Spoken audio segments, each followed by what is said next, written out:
Hello, everyone. Good evening. Welcome to the live video.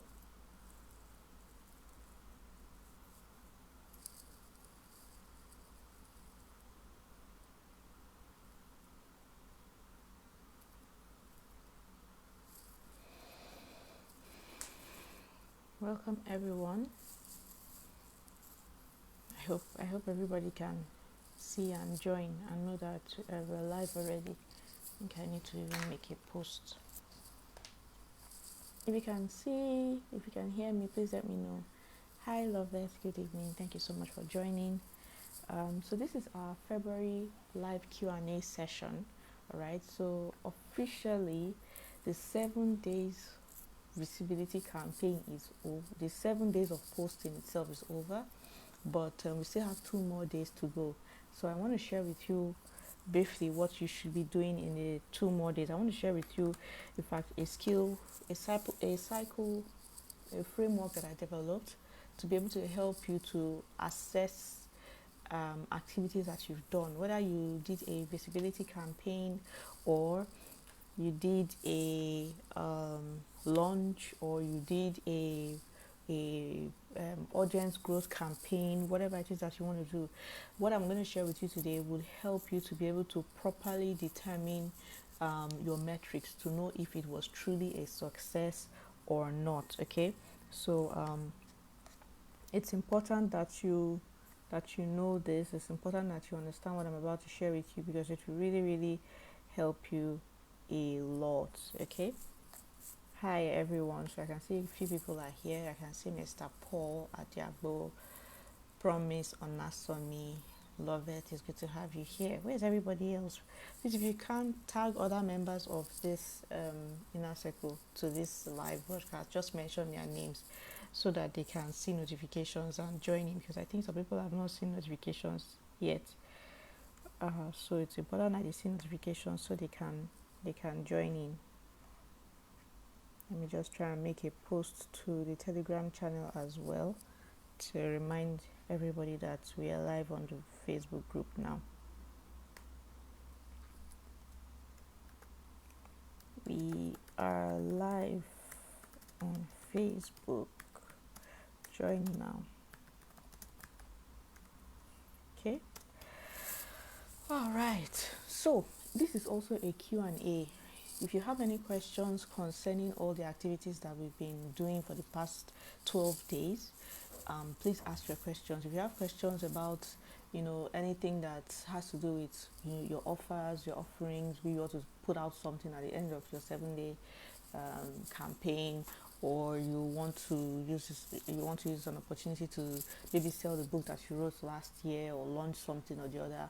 You have any questions concerning the visibility campaign, concerning positioning, concerning launching and marketing, concerning your February income goal, please put them in the comments section so that I can answer them. I have just 30 minutes for this, okay? So I'm not going to take much of your time at all. So just please ask your questions so that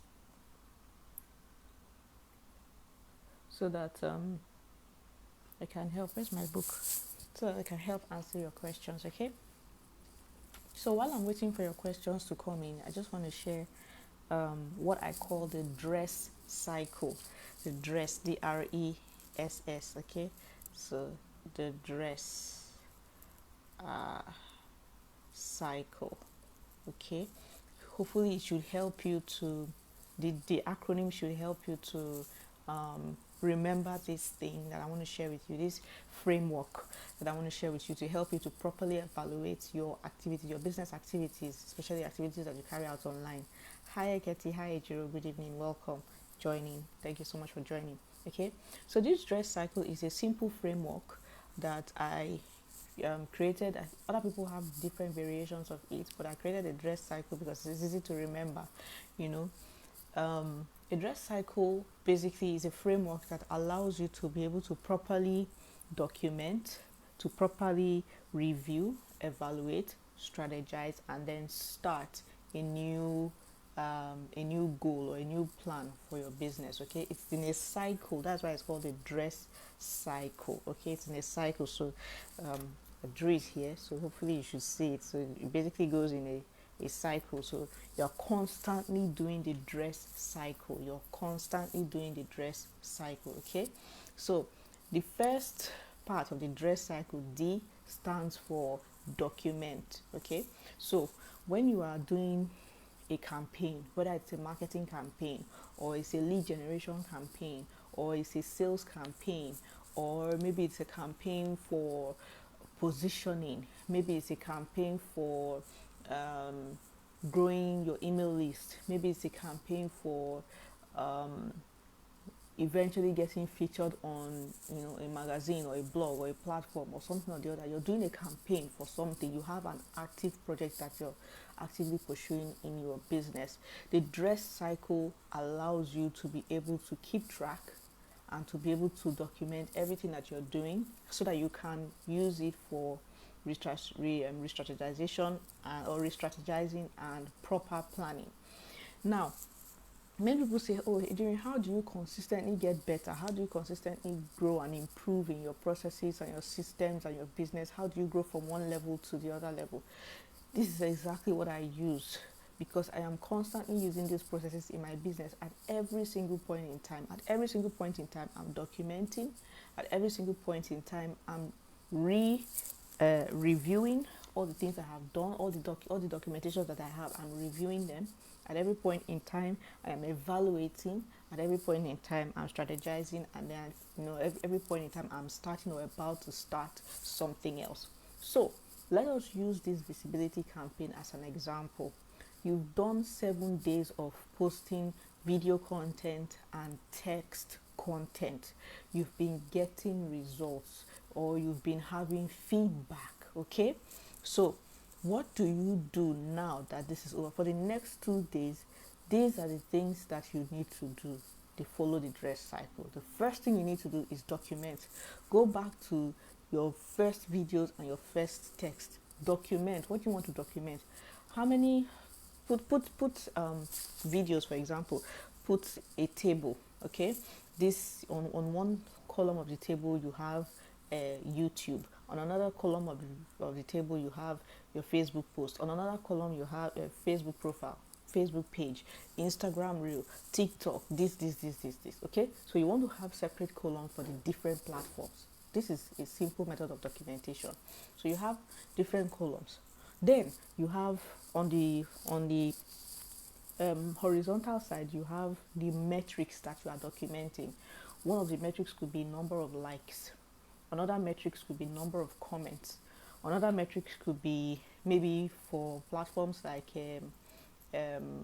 Facebook and Instagram. You can see the number of shares. You can easily go to your insights, your insights on your Facebook and your Instagram and so on and so forth to find these insights. Okay, so on the vertical aspect, you want to put the different platforms that you have been posting your videos to. On the horizontal segment, you want to put the metrics that you want to document: number of likes, number of comments, number of saves, maybe number of sends. On Instagram you can see how many times your video or your reel was sent to somebody else, right? Number of sends. You want to calculate all of those, because sometimes just by mere looking, it may be hard for you to compare your progress, or compare the activities, or compare your insights on the different platforms. But when you're able to create a simple table like I'm sharing with you now, it's easy for you to at least open your eyes and see where the most amount of traffic is coming from. If you don't do this exercise, you will not know what platform to focus on the next time you want to do a campaign, or the next time you want to do marketing, or the next time you want to do something or the other, you want to launch a product. It will be hard for you to know what platform works for you best. Okay, so you want to have this. So you've done the different platforms, you posted your videos, you put your different metrics. So metrics will include number of likes, number of comments, that's your engagement, number of shares, number of saves, you can have those. Number of questions asked is another metric you want to check. How many people ask questions on Facebook versus YouTube versus TikTok versus this versus that? Okay, how many people asked questions? Okay, so Let me give you a simple example. Let me even draw it out and see if I can show you. For some people, you know, remember how to differentiate between vertical and horizontal. Vertical starts with a V, right? So there's only stuff going up and down. So vertical is straight. You usually see a V that comes straight up to down. So that's vertical. Vertical also means columns. Remember when you look at a column, when you look at a pillar is the same as a column. Okay, so if you see all those fancy buildings that have pillars, those are columns. They stand vertically, they stand straight. Those are columns. Rows, on the other hand, are the same, are basically put horizontal. Horizontal is a H with a dash in the middle. Okay, so if you want to remember the one that is lying down like this, look at the horizontal. Horizontal has H. It has something that is lying down in the middle, right? So that's H. H is for horizontal. Horizontal is for lying down. Horizontals are the same thing as rows. Okay, so some people confuse rows and columns. Columns are vertical, the straight ones that go up and down. Okay, then the horizontals are the rows, the ones that lie down, because there's a dash in the H. Only the horizontal has a dash, which means the dash is the row, is the one that goes from left to right. All right, vertical is the one that goes from up to down. Horizontal is the one that goes from left to right or right to left, depending on which hand you use. Okay, right to left. Basically, if you're writing an English language, you go from left to right. Okay, so that's basically the difference between horizontal and vertical. Some people confuse it. Okay, so your notebook, for example, is in rows because it goes from left to right. When you're writing in your notebook, you write in rows. Okay, so this is your notebook. These are rows. These are rows. Okay, when you draw a line down like this to share the book, you're trying to create a table. Okay, you're sharing the book and you draw lines like this. So you've basically turned the rows to columns. These are now vertical, vertical, vertical, because when you start writing from here and like this, from up to down, you're writing vertically. So these are vertical. The verticals are called columns. Columns are like pillars. Okay, they are straight up to down. Columns are not meant to lie down. Okay, so know that. It's very easy for you to remember when you do that. Okay, so that's it. Now, documentation, the first D in the DRESS cycle. For those of you that are coming late, I'm teaching you how to use the DRESS cycle. It's a simple framework to help you to evaluate your progress, track your progress, so you can know how best to improve. Now that you have done your 7 days visibility campaign, you've posted videos and text for 7 days, you need to evaluate to see what platforms did best and how best you can move forward. Okay, so what I was sharing with you is you create a table. Okay, on one end, on this side, this is where you have what we call metrics. These are metrics, basically means things that you measure. Okay, these are the things that you're going to be measuring, metrics. Then on the top, at the top here, you're going to be writing the different platforms that you posted your videos on. So we'll do the same thing for both videos and text, but we're doing videos first. So let's say we posted on YouTube, so I'll write YouTube on the first column. Then we posted on Instagram, I write IG on the next column. Then we also posted on TikTok, I write TikTok on another column. Then the column is never enough. Then I posted on, let's say I posted on Facebook profile, I write it there, Facebook profile, then Facebook page, then maybe Facebook group. So depending on how many platforms that you did, you write them in the different columns. So you've done something like this. So if in case you are a bit fuzzy, come back and watch this video and watch the replay, you will get it. Maybe you just take it one at a time. Okay, so metrics. So what are the things that I want to measure? I can put likes. So the metrics are going to be written horizontally. The metrics are going to be written horizontally. So the metrics are here. I'm writing all the metrics here so that I can measure them across. So one of the things I want to measure is number of likes. Another thing I want to measure is comments. Okay, excuse me. So the next thing is, so I've written likes, comments. Sorry about my bad handwriting. Comments, because I'm holding it up like this. Comments. Another thing I want to write is maybe I want to also measure number of saves. Okay, so for example, on TikTok, And on Instagram, if you're posting with Instagram Reels, you can see how many people actually saved your videos. So number of saves, then number of shares. Okay, how many people shared my video? How many people share? You can see those on Instagram. You can see them on Facebook. You can see them on TikTok as well. Okay, I want to write number of shares as well. How about I want to measure questions, number of questions. How many people ask me questions on each of these platforms for the all the 7 days? So I do that. Then I write out any other metrics, for example. So how many follows for new followers, right? How many followers or subscribers? So did I get new subscribers on my YouTube when I was posting? Did I get new followers on Instagram? Did I get new followers on TikTok? Did I get new people who liked my page on my Facebook page? Did I get new friend requests? How many new friend requests did I get? Did I get new people who wanted to join my Facebook group? How many people joined my Facebook group within this period of 7 days? Now, you can decide to do this for each and every single one of your videos. Okay, so this can be day 1 or video number 1, and then you do this for video number 1, and then you have another table, you do it again, video number 2. Someone like me, I would do that. All right, so because I want to see exactly the exact content that produce the most kinds of results for me. Okay, so I would like to do this this same video or this documentation 7 times. It looks like a lot of work, but the results that you will get from doing this work will blow your mind. Okay, so I do this and I check. It's easy for me to go to my videos. I check my videos on YouTube. How many people liked the video on YouTube? Maybe I had 5. Then I go to on Instagram. How many people liked the video on Instagram? Maybe I had 20.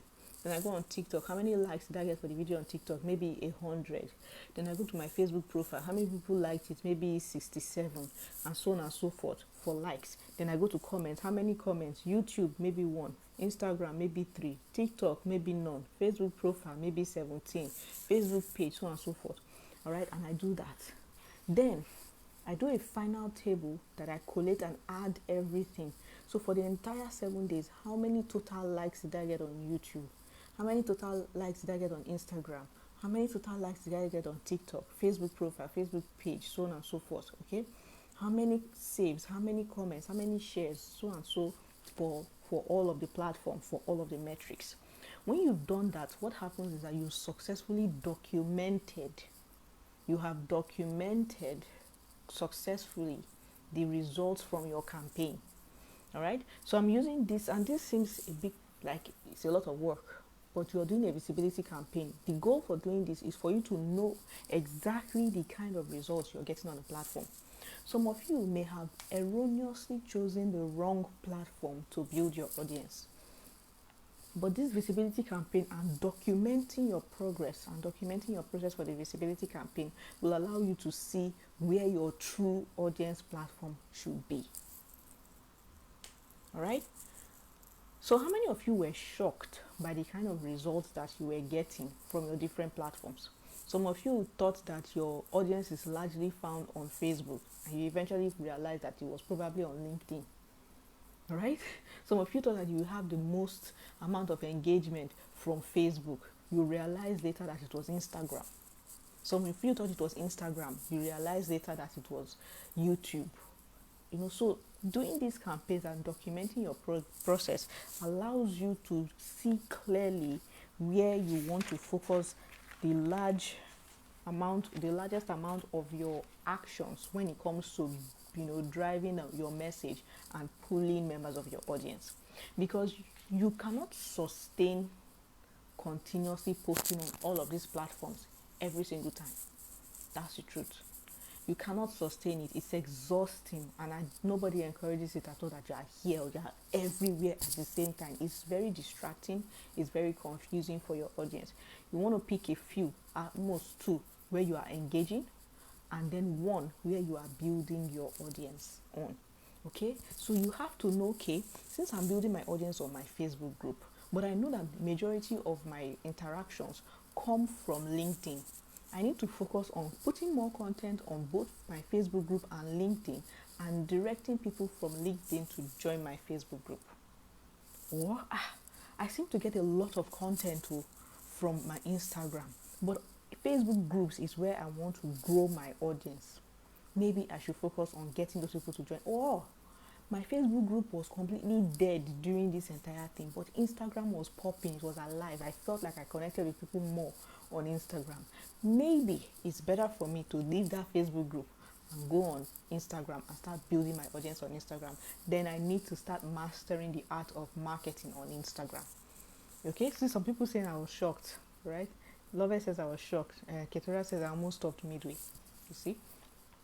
But if you did not follow it through and document your metrics, you'll be so confused. You will think you're not getting results in places where you're supposed to be getting results. And there are times where you'll be getting results in some place, and it will be blowing your mind, but it forces you to now ignore the other places where you're also getting results. Sometimes you're focusing your attention in a particular place because you think that's where you will grow, where you get results from. But you now neglect other places where you're also getting results. So if you don't document your processes, you will not know where you should be focusing your attention on. Remember, everybody should go and read the 80-20 rule, that book. It's a fantastic book that tells you that 80% of the success or 80% of the results you get come from 20% of the work you get, all right, of the work you do. There is another level that says out of that 80%, inside of that 20% effort that you give, 20% of the 20% of the efforts that you put in will give you 80% of that 80% of the results that you get. Then it now even goes even further to say that 20% of the 20% of the 20% of the effort that you put into your work would give you 80% of the 80% of the 80% of the results that you get. By the time you do the math, you realize that just 1% of your effort gives you 51% of your results. Just 1%. By the time you start going down and regressing down into the smaller levels, when it comes to the 80-20 principle, you realize that only 1% of the work you do gives you 51% of your results. Now the problem is, it's not about working hard or showing up every day on all the places and scattering everywhere. No. The work now you ask yourself is, how do I know what that 1% effort is so that I can focus my attention on that?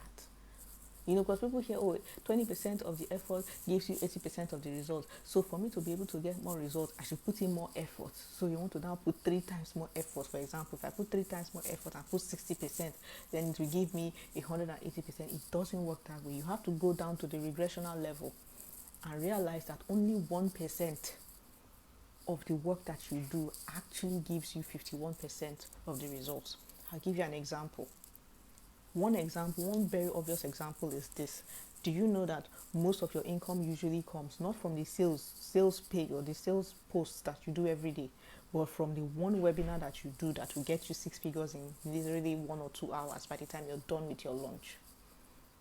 So you spend a lot of hours, creating the webinar, creating the content, creating the product that you want to sell. All of those are nice. But those things in themselves, they're not giving you the money.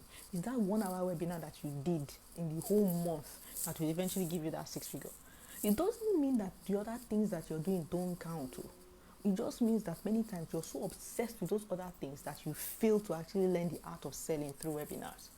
And because you bomb at your webinars because you don't know how to do them well, all those efforts plus the effort of your webinars don't eventually give you better results. So you will think that, it's because I'm not showing up more often. It's because I'm not putting enough content. Meanwhile, your 1% may just be getting better at webinars. Getting so good that when you show up, people want to listen to you and they want to buy whatever it is that you have to sell. All right? But if you don't document your processes, you will not know where you need to reevaluate, where you need to get better. Okay? So the first part of your dress cycle, those of you who are just joining, I'm talking about something called the dress cycle framework. It's a framework I created that I use to help me to be able to grow and improve in my business so that I can show up less but still make astounding results. Okay? So the dress cycle, here it is. It's basically a cycle. All right, DRESS, DRESS is an acronym. The first D stands for documentation. So I've basically talked about how you can document. I'm using an example of this visibility campaign that you are just finishing today, so that you can document your progress and your process. So that's the first D. The second D is review. Once you have done the documentation, review the document.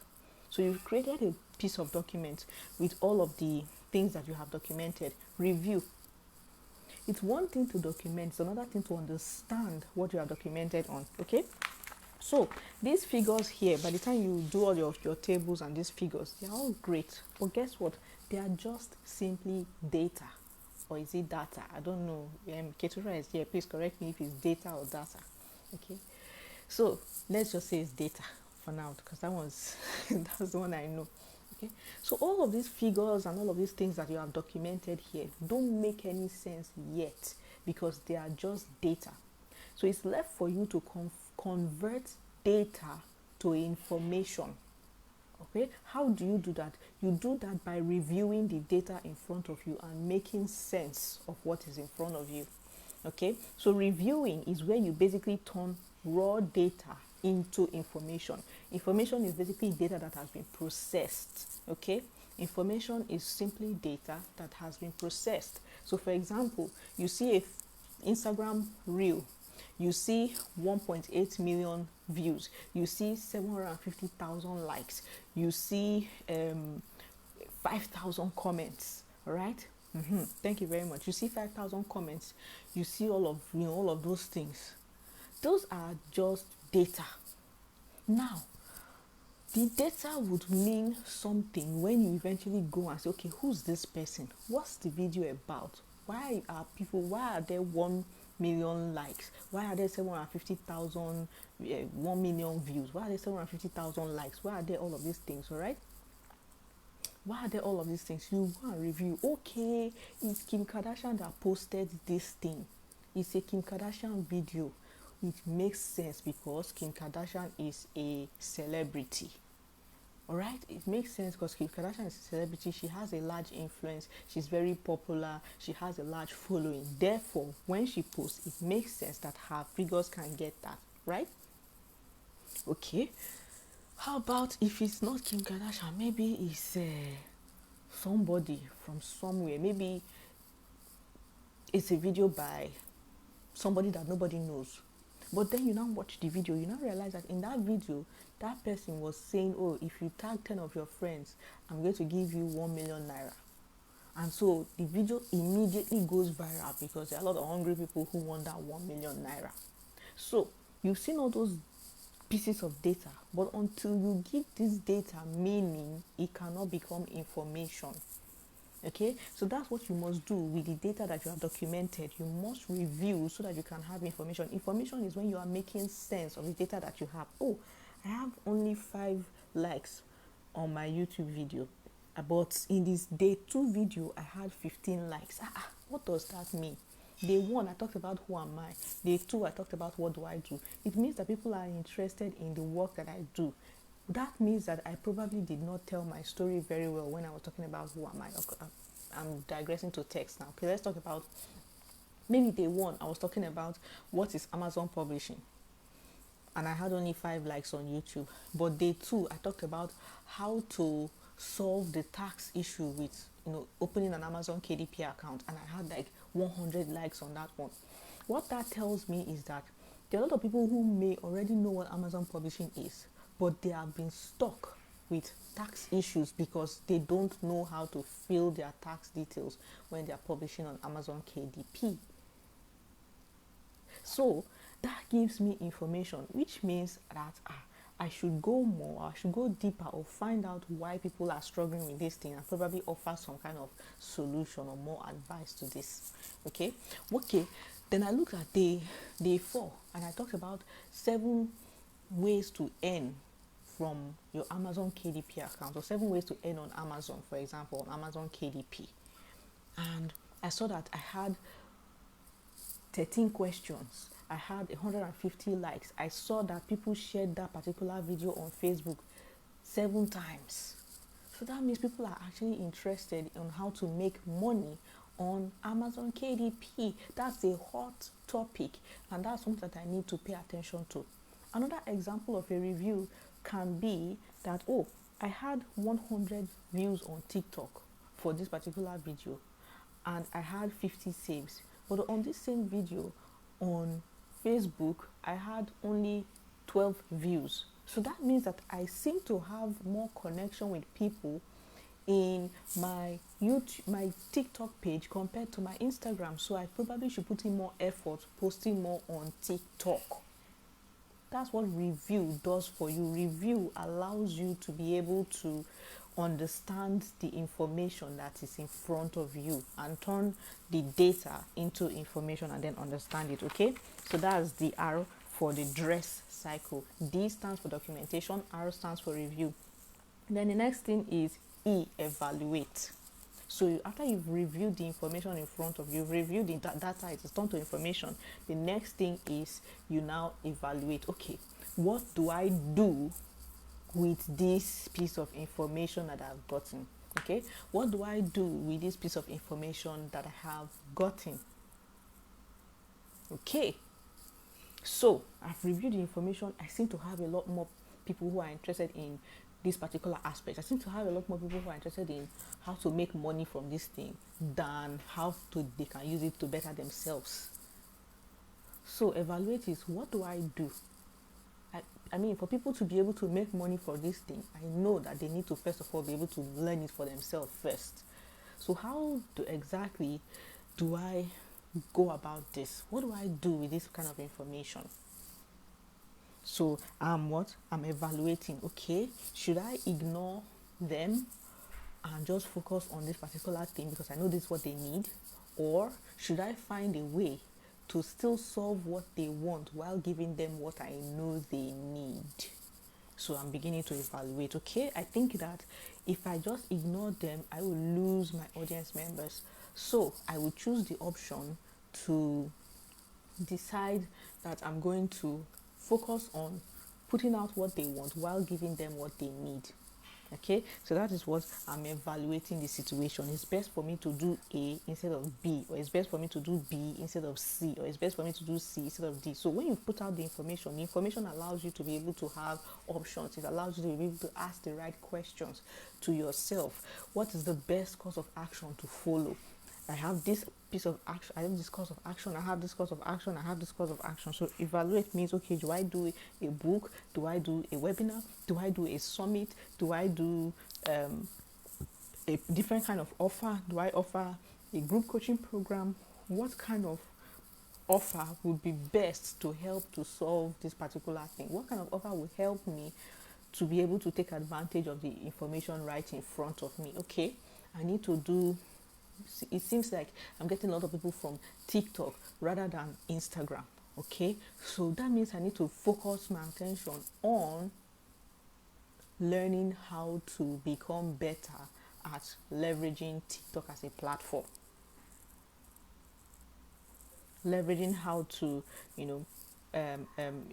learning how to leverage TikTok as a platform, which means that I need to start focusing on studying other TikTokers who are in the thought leadership space and how they use TikTok to reach out to their audience, how they use TikTok to sell, how they use TikTok to grow their influence, to grow their following, how they use TikTok to become influencers. What are the opportunities that are available for a TikToker?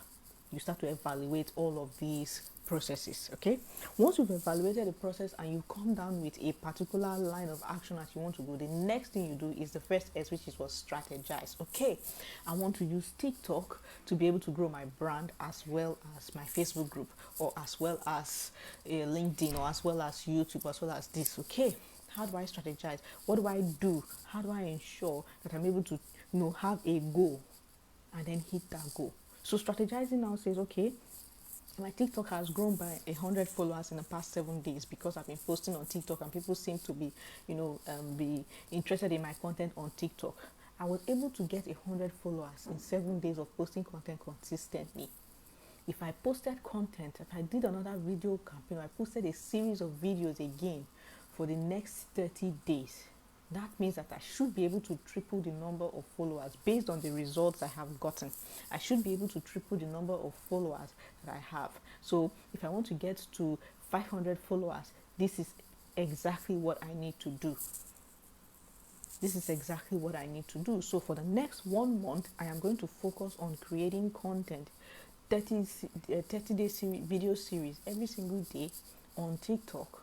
I'm going to leverage trending TikTok sounds. I'm going to be leveraging trending TikTok challenges. I'm going to be leveraging viral videos and viral things. I'm going to be maybe doing duets or so on and so forth, and creating content with the sounds or with the kind of content that people are already interested in, but having my own twist to it. So I'm going to map out a 30-day plan to dominate TikTok. My goal is to get to 500 followers in the next 30 days, which means 100 followers per week. I already have 100 followers. I need 400 new followers, which means I need to focus on growing my follower count for 100 followers per week.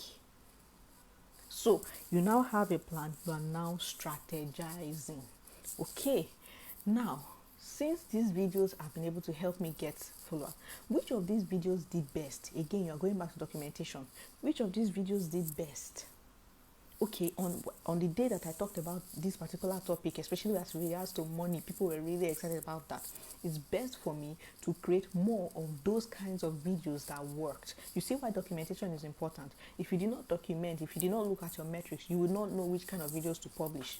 You're not going to start publishing the ones that did not really do well, and you wonder why they didn't give you results this time. But if you look at what worked before and you focus on what works, and you're able to do more of that, then you are sure that you're going to hit your goals. That is why goal setting no longer has become scary, because you now have documentation to fall back on. You have proof of what works. So when people say, I'm afraid of setting goals because I set goal before, I did not hit it, my question is always, did you evaluate what you did after you set the goals and you did not hit it? Did you find out what worked? Did you find out what did not work? Did you find out where you could improve? Did you find out what you should be doing more of? Did you find out what you should be doing less of? Did you find out what you should start? Did you find out what you should stop? If you do not do proper evaluation, proper documentation and evaluation, you will not know these answers, and you will keep repeating the same cycle that led you to not achieve your goals over and over and over again, because you don't know what works. Is it making sense to you now? Right? Is it making sense to you now? So you must then, after evaluating, you must then strategize.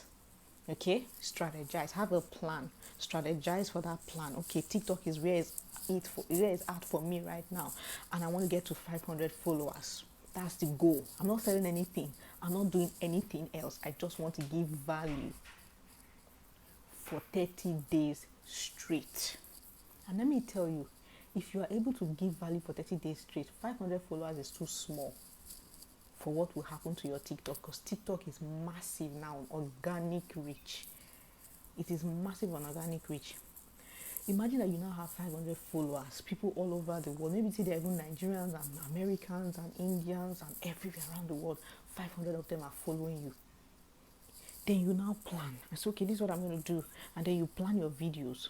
Every day you plan the videos, you take advantage of trends that are working, you plan, maybe you even batch create your videos. Okay, I'm going to create the first 7 videos, I'm going to create another 7 videos, then I'm going to create another 7 videos, then I'm now going to create another maybe 8 or 9 or 10 X amount of videos later on. I don't want to create all of them at once, because I want to take advantage of trending sounds to be able to create videos. I can save sounds that are trending, save them, write them down, get my ideas for the kind of TikToks I can do with those sounds, and then just easily do it. The great thing about TikToks and Reels is that you can literally create content on the fly. That's how I do my Instagram Reels that get me up to 7,000 views. I just see a sound I like, I look for an idea that could work with that sound, I turn on my camera and immediately create the sound, and that's it, and I press submit, and that's it, and that is it. I don't do anything. That's the easiest thing to create. You don't have to be doing all those transitions, all those extravagant, extraordinary things. No, as long as you're giving value, people will watch. As long as you're giving value, people will watch. Do it for 30 days. Plan it. And then the next step, after you finish strategizing, is to start. You cannot have documentation if you don't start. Okay, so your documentations, your evaluation, your reviews, your evaluation, your strategization, your strategizing should eventually lead you to start something. Then you start it, and as you are doing, you are documenting. You see why it's a dress cycle.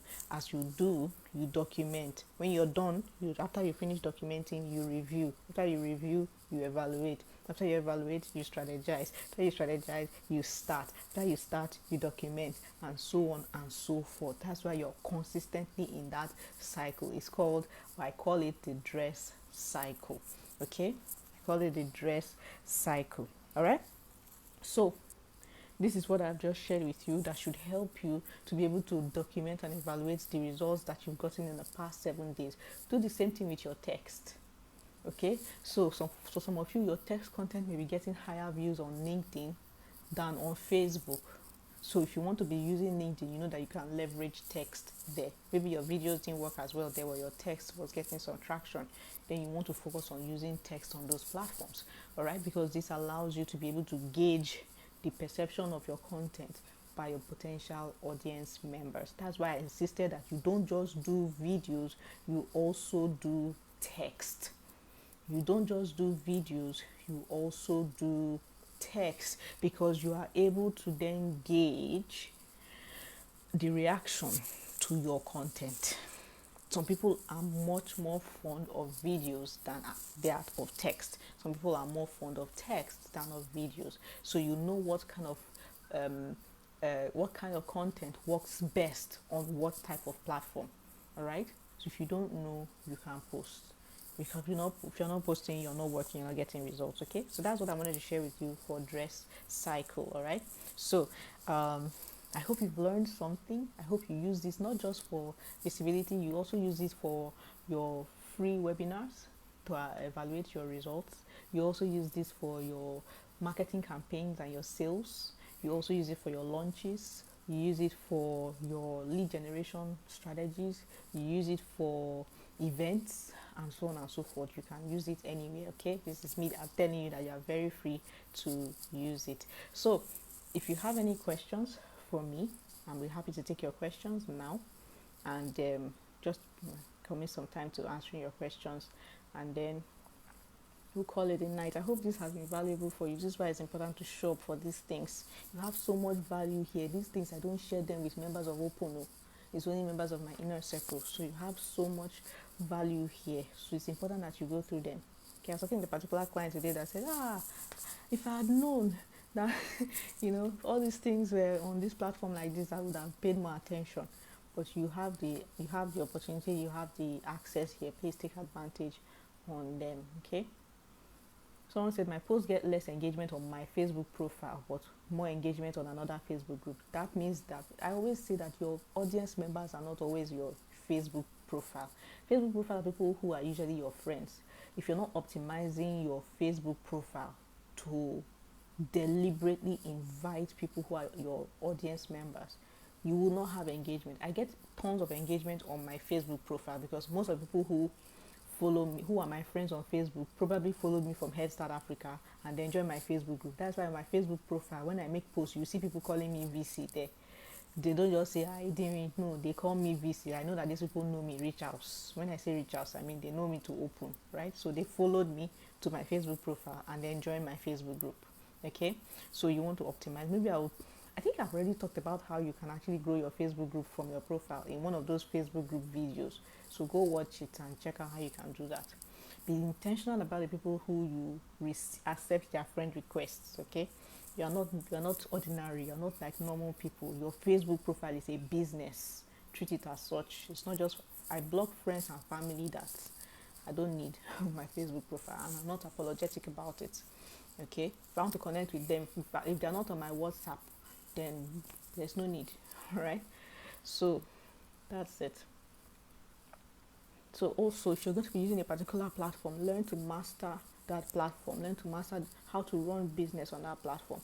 I don't teach Instagram marketing. Someone like Nelly, for example, is awesome on Instagram marketing. You can go and learn from her. I learned from her as well. She's really good. Okay. So learn from people who are awesome. When it comes to Facebook group, I'm awesome. I am a master. in Facebook group monetization, and they teach people on other platforms. They be like, I think, how do you do it? This thing, I can never understand it. And I teach them.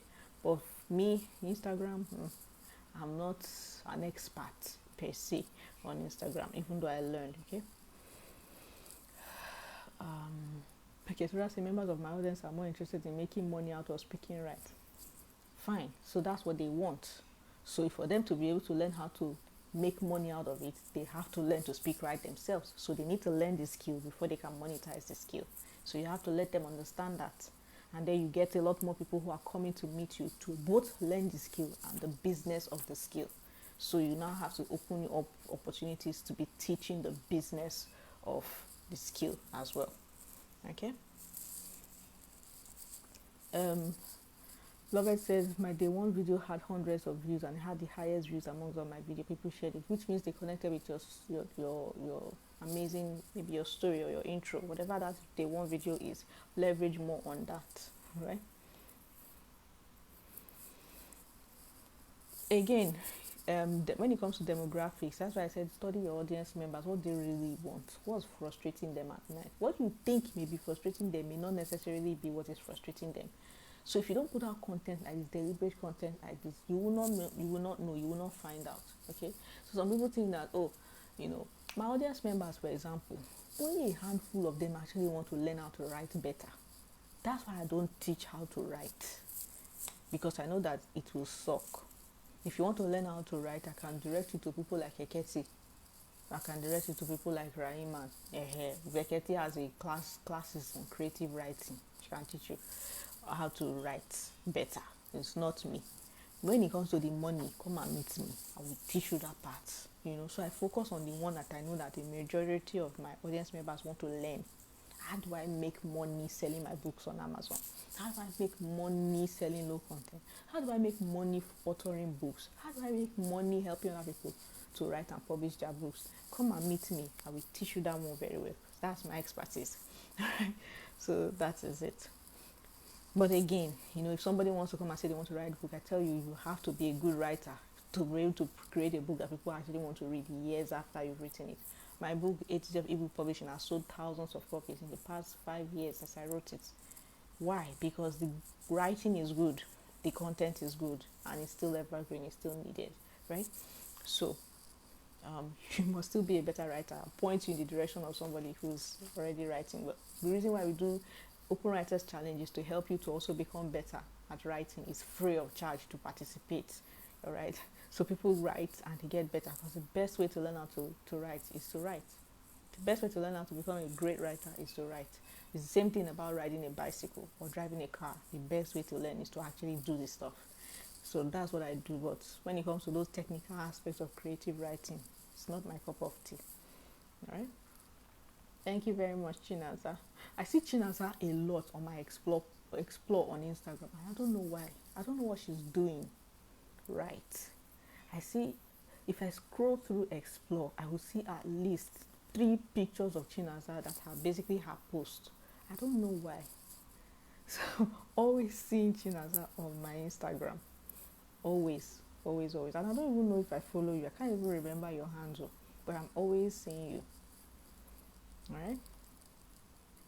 Ketura is saying I've had 600 members within the past few days of on my Facebook group. I learned well from UVC from 3,900 to 4,500.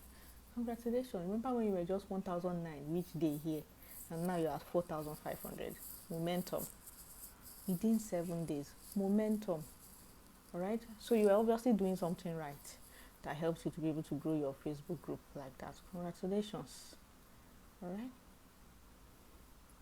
Promise said, I have this weird impression about TikTok. I once had the app, but I deleted it because I felt it was an unserious platform. But people are making mad money from it. Look at, what's his name? Kabi, the Senegalese guy living in Italy that lost his job during the pandemic. That's now worth over $2 million. He was an unserious person doing unserious things.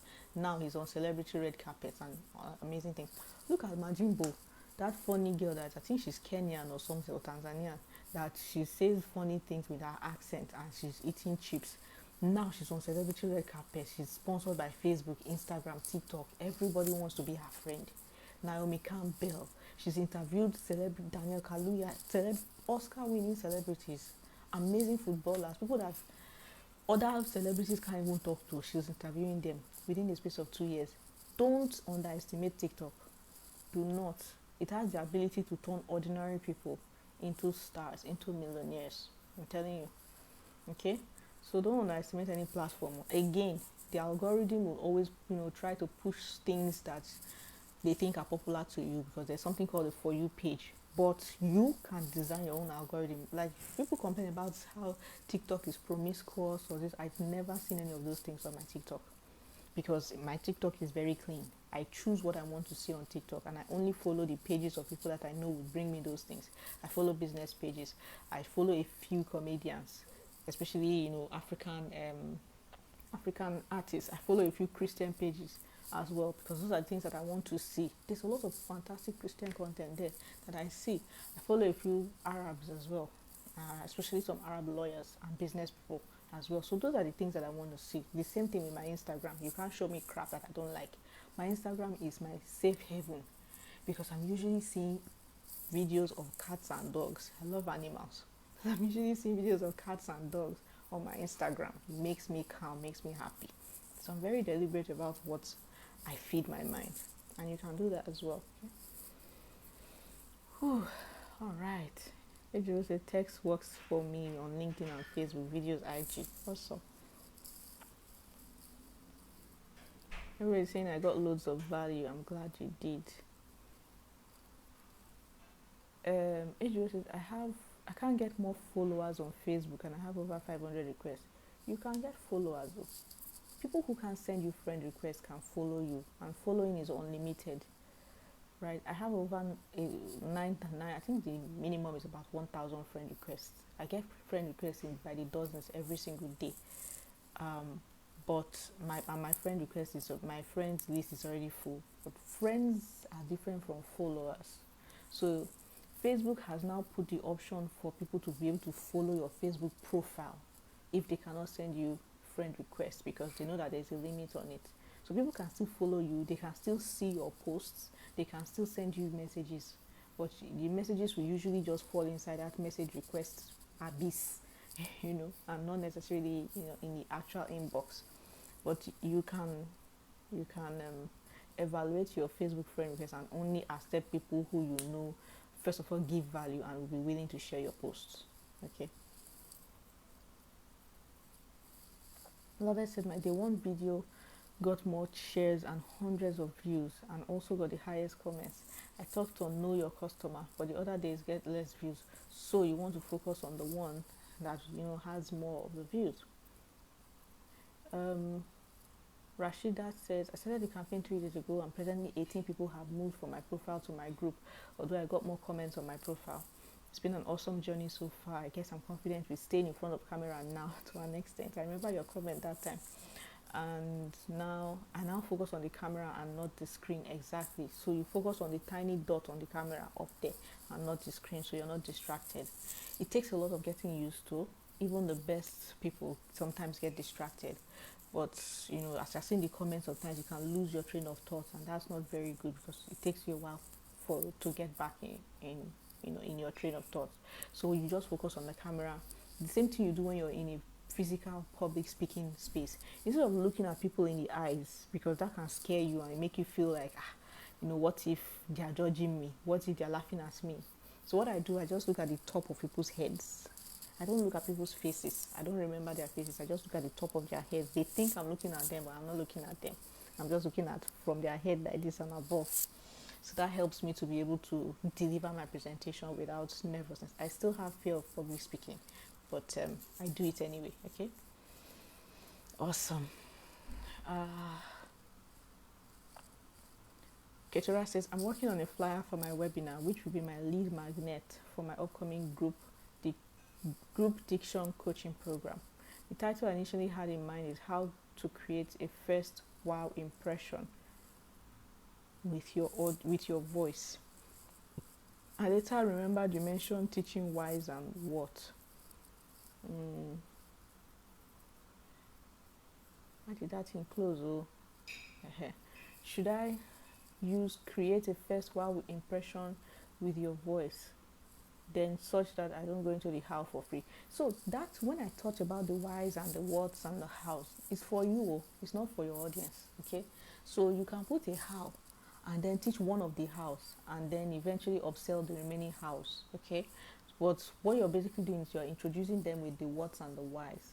Okay, so you can say your title, creating the first wow impression with your voice, is great. Okay, um,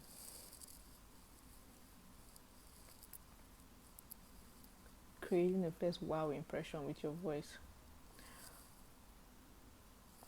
Now, who is it targeted towards? Is it for people who want to do public speaking, or for people who just want to, people who who want to speak in public? Is it for people who want to do presentations or do YouTube videos or podcasts or some sort of presentation to a large group of people? Okay, if it's that, then you want to say how to wow your audience, or wow your audience with your voice. Wow your audience with your voice in 60 seconds. All right, wow your audience in 60 seconds with your voice. Wow your audience in 60 seconds with your voice. Okay, so it's still, instead of using first impression, you know, or creating a wow first impression, you can say wow your audience in 60 seconds with your voice. Okay, then you can then your content can then contain like how to, I want to show you how to captivate the minds and the attention of your audience when you speak, whether you're in front of a camera or you're live in front of people, such that they are captivated and they listen to you from the get-go. You give examples of how, there are certain people that people are excited about to listen to. Talk about, for example, the I Have a Dream speech by Martin Luther King. The way he started with "I have a dream," and everybody was like, "Huh?" And they listened to everything that he said. The same thing with the Obama's "Yes You Can" speech. How he delivered that speech from the get-go, and everybody that was the speech that basically won him the presidential election. Or the speech that John F. Kennedy gave when he talked about the fact that men will go to the moon in 1960, right? And in 9 years, like 9 years later, they were able to do that, although not in his lifetime, right? What are important historical moments where people were able to capture the attention of other people with their voice and their speech? Then remember what we talked about when we were using memes, right? So you can also use memes as well to be able to sell on that webinar as well. So all those comrade memes are very popular right now, so you could leverage on those. You could leverage on videos from TikTok. TikTok allows you to save videos, so you could actually share videos from TikTok and then give some sort of short descriptive text to allude to what you're sharing. So look for videos on TikTok that basically catch people's attention from the get-go, and talk about how people would like to be able to capture attention like that from the get-go, and how speech shouldn't be an impediment to them being able to speak and stuff. So yeah, you can do that. Okay. All right. So thank you so much for all these testimonials that you guys are sharing. I really appreciate them. I'll screenshot them and pepper the people in open so that they will see what's happening. Promise says I got over 120 new followers on Facebook over the last few weeks. I still have much work to do. That's amazing. 120. That's great. Chinaza says I underestimated Instagram for years till I decided to take it seriously this year. I moved from 2,000 to over 10,000 followers in 30 days. Chinaza, come and teach us. Chinaza, come and teach us. Let's invite you as guests. Come and teach us how to go from 2,000. Do you know that that's a class on its own that you can actually even monetize? How to go from 2,000 to over 10,000 followers. Do you know how many years it took me to get to 11,000 followers? I've been on Instagram since 2013 or 2012. I'm just getting to 11,500. Instagram is not my cup of tea. Give me Facebook, any Facebook group, I can grow it to 10,000 followers in 3 months or less even, Facebook groups are notoriously hard to grow compared to, Instagram, because usually they are private. But if it is Instagram, it is well with me. Shana says, imagine if I was building on Instagram all these years. I've gained serious visibility on Instagram without even doing a lot. My only regret is not starting earlier. I won't look down on any platform again. You see? Come and teach us. So, whoever is leveraging TikTok, go and do it now. Come and show us how you were able to go to 100,000 followers in 30 days on TikTok. Okay? Yeah. Love it. It says, due to what I noticed from the challenge, the comments, interests, and your advice on my book title, I've changed it from the glue to how to grow your small business. I like that you did that. All right, but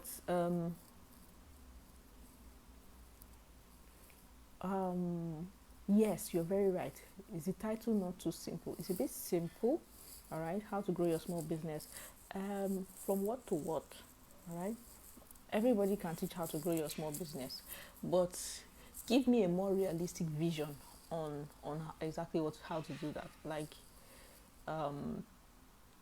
who's your target audience for? All right.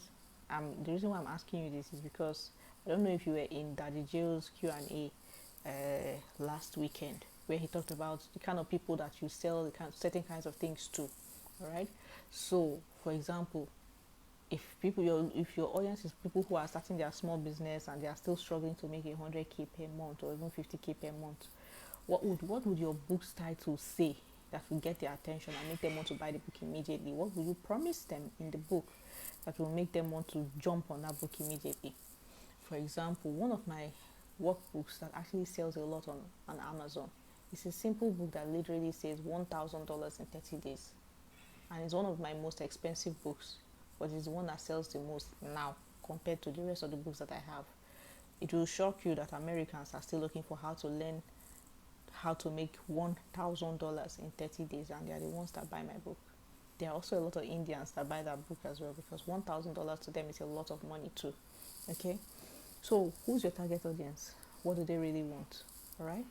So, say for example, if your title is how to make your first six figures in your small business, all right, or something like that, 0 to 6 figures in 30 days, or how to make your first six figures, from your business, for example, those kind of titles would work. Okay. I like what Promise says there. Promise, I think it's your Promise is sharing book title webinar examples for Ketura. Wow, your audience, the 60 seconds magic. I like it. You can even flip it and even have the 60 seconds magic in column. Wow, your audience. In 60 seconds or less, or just wow your audience with your voice. I like it. It's an amazing title for a book as well. The 60 seconds magic. I like it. Okay. Ketura says, I'm so watching this video again. Thanks, Emilia. You're welcome. All right. Will 2 days interval be too short? Considering I've been on a visibility campaign for the past 77 days. Nobody knows that you've been on a visibility campaign except you. Remember that. So unless you've been telling your audience members, I'm on a 7-day visibility campaign, no, this is my video for day one, nobody should know that you're doing a visibility campaign. When I am doing a visibility campaign, nobody knows. It's not anybody's business but mine. My job is to deliver the goods. Okay, so if you want to start another campaign tomorrow, you are very free to do so. All right. So again, you're just delivering content. That's what your audience sees. Content, valuable content for them. All right. So it's not too short. Okay. It's not too short. Put it out there.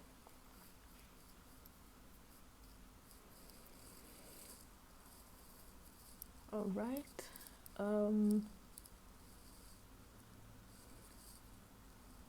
Chinchi Song says, who was able to build their Facebook group? Come and teach me.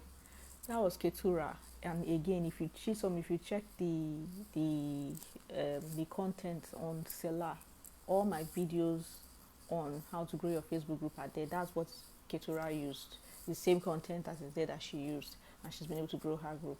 She just focused her visibility campaign on actually driving her traffic to the group. All right. So all the contents are also there as well, but you can easily send her a DM. I'm sure she'll be very happy to help you. Maybe she will charge you. I don't know. All right. Yeah. Okay. Promises may appear boring. Not boring. It will appear conceited. All right. People are like, what's visibility challenge? Why it sounds like you're about to beg me for money at the end of this thing? Please, please, please. You know, it feels like it's patronizing. Do you understand? It feels very patronizing, and people just get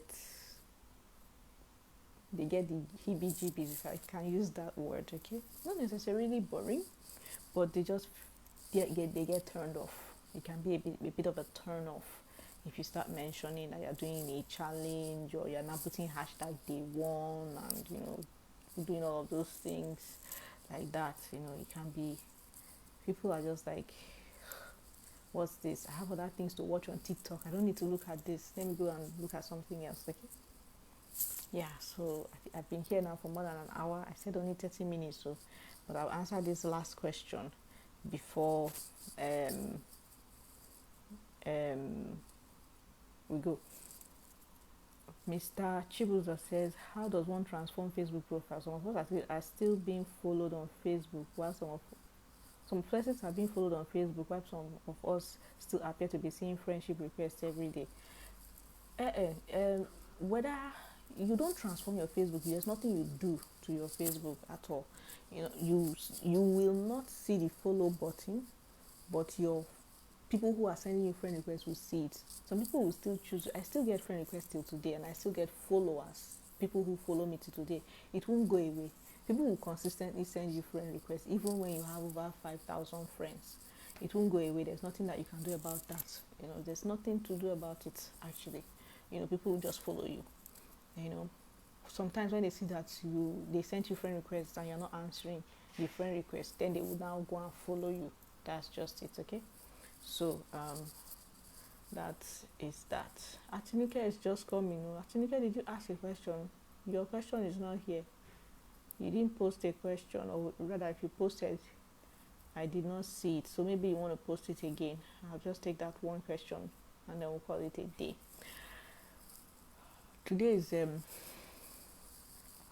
what's today? Today is Wednesday. This is Wednesday. On Saturday, right, as you know, I will be teaching the Canva websites masterclass. So all of you will show up. I will send you the details on the Zoom details, both on the Facebook group and on the Telegram channel, for you to join the class. Okay, so you want to join that class because it will help you. Not only will you learn how to create a Canva website, you will also be learning an invaluable skill that you can monetize whenever you want. Okay, and what else? I will be giving free Canva website templates as well, so I'll get to give it to you guys as well, so that you can get it and you can download it and use it, so that it will shorten the amount of time you would need to do your website. Okay, I just got my first my first for the year, my first new paying client for this Canva website today already. So don't knock any skill, because it will really, really help you in the future. Okay. Tinuke, I'm waiting for your question. Please, you can type it in the comment section so that I can answer it. Louis says, I have a few people asking me to teach crochet, but I'm not sure how I should go about it. You know what? Funny enough, today I was on Twitter. Was it today or was it yesterday? Yesterday or today I was on Twitter, and I saw a particular lady that did a crochet gown, and she was selling it for like 35k. A crochet dinner gown, selling for 35k. And before you know what's happening, people were asking, do you do jackets? Do you do this? Do you do that? And now she has a ton of work on her hand. So I didn't even realize how much money that those crocheting outfits they make. So I think because of that particular lady, because I think she goes viral from time to time when she posts her crochet outfit. She does bikinis, she does clothes, she does jackets and stuff, right? And they are all handmade. I think people are realizing that it can be a valuable skill for them to learn, and they are interested in learning it. I don't know why people would rather learn anyway. Because for me, it's hard work. It's hard work. I tried to attend a jewelry making class once. I attended one day, I was done. I did not do it again. I just went to go and learn it by myself on this thing. And it made me a lot of money, shall. But now that my eyes have been opened to online business, I cannot sit down again and now be doing 7 hours to do one piece of jewelry and sell it 15K or more. In that 7 hours, I know how much I've made if I do coaching.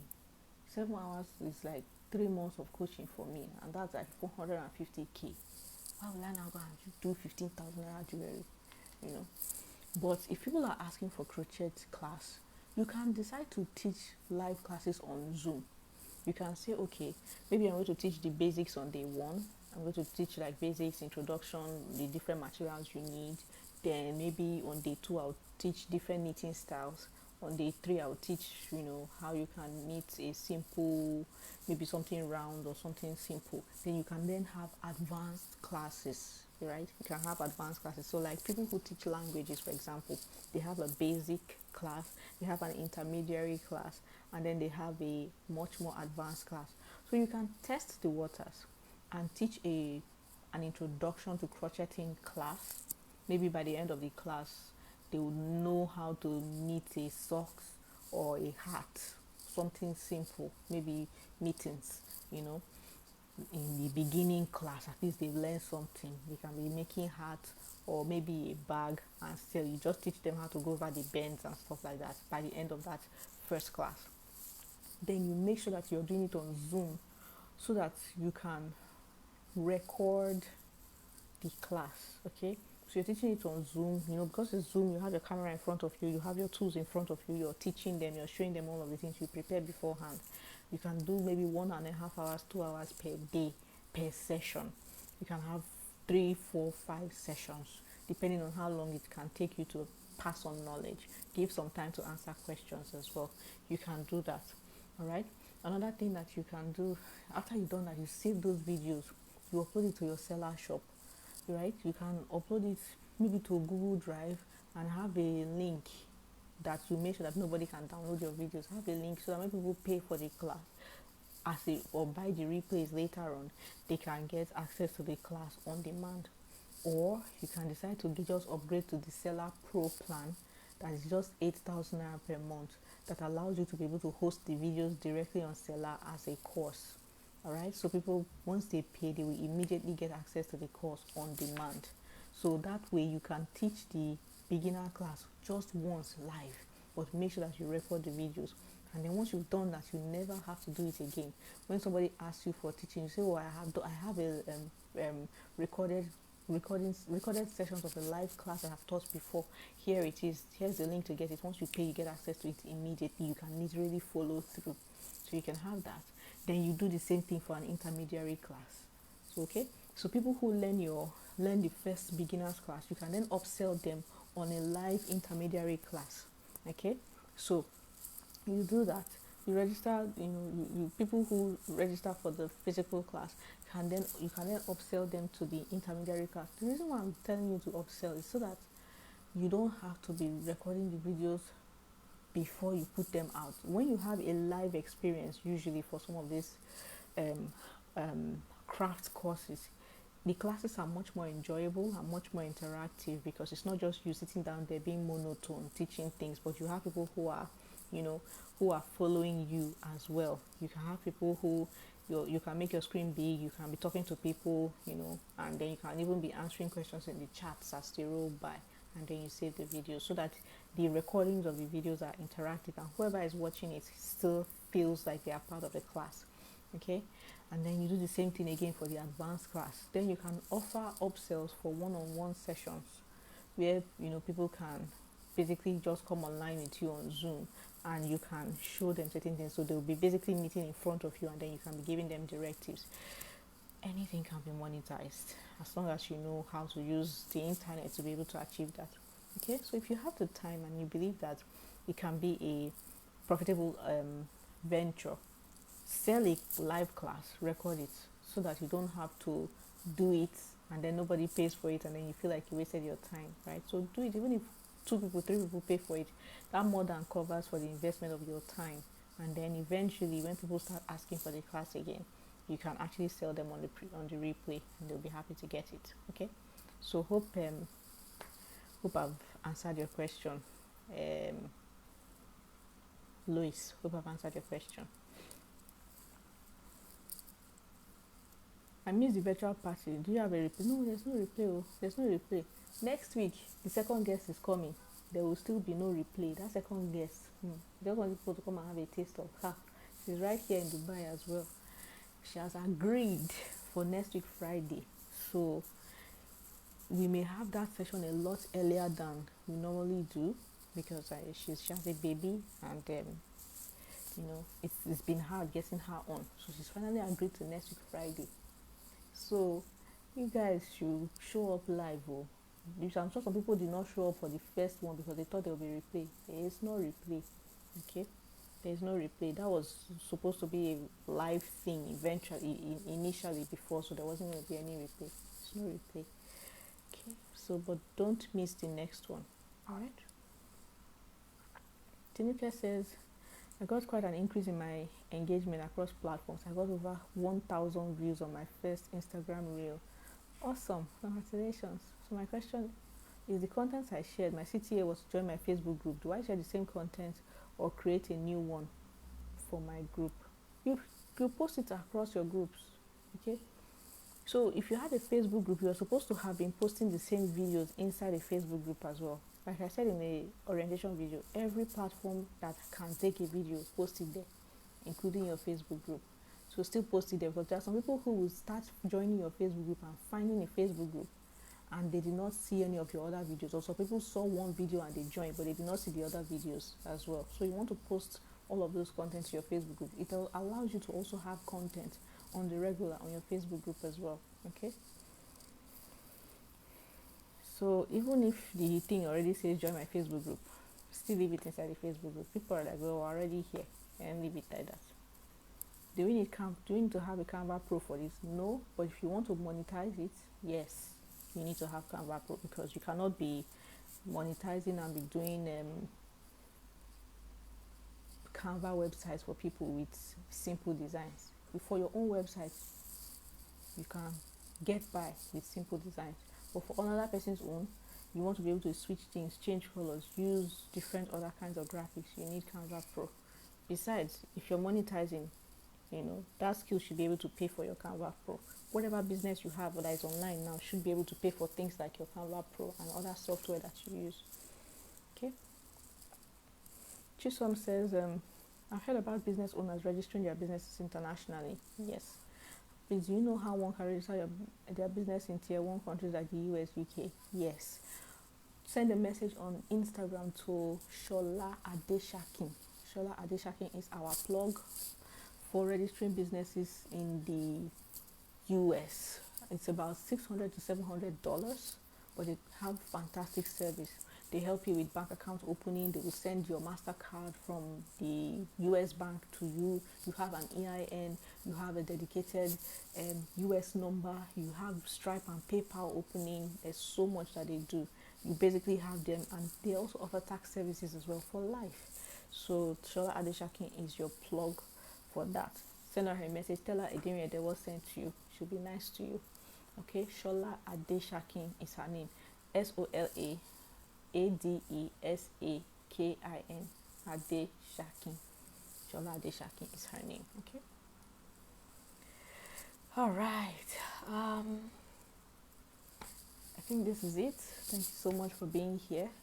And so your activities for tomorrow and next tomorrow is to basically go through the dress cycle. Okay. So I'm going to remind you tomorrow and next tomorrow what you're going to basically be doing is documentation, review, evaluation, strategizing, and starting your new project. I'm also going to be reminding you about your books that you have not been reading because nobody has been talking about it.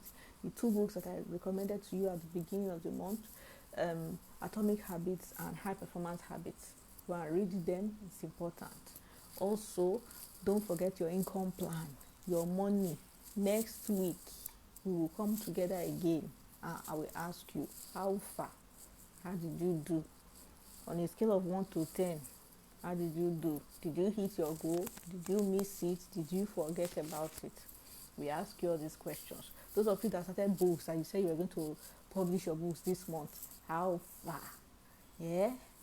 Please, oh, it is well with you. All right? So, all the best again, and remember to document, remember to review, remember to evaluate, to also strategize, and to start. Remember your dress cycle. All right, all the best, everyone. Thank you so much for being here. Thank you so much for listening. Thank you for all the questions. Thank you for all the reviews. If you have more reviews, please post them. Post all your progresses. Let's go and pepper the members of Open. Also, if you can post it on Open, please do as well.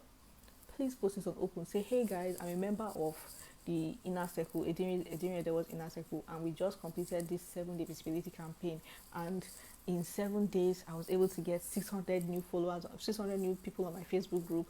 I was able to do this, I was able to do that as well. Please, it's not so much to do. It's a simple post that you can make. It will really go a long way to help me as well. Thank you so much again. As you do so, I appreciate you. Have a wonderful evening and have a good night.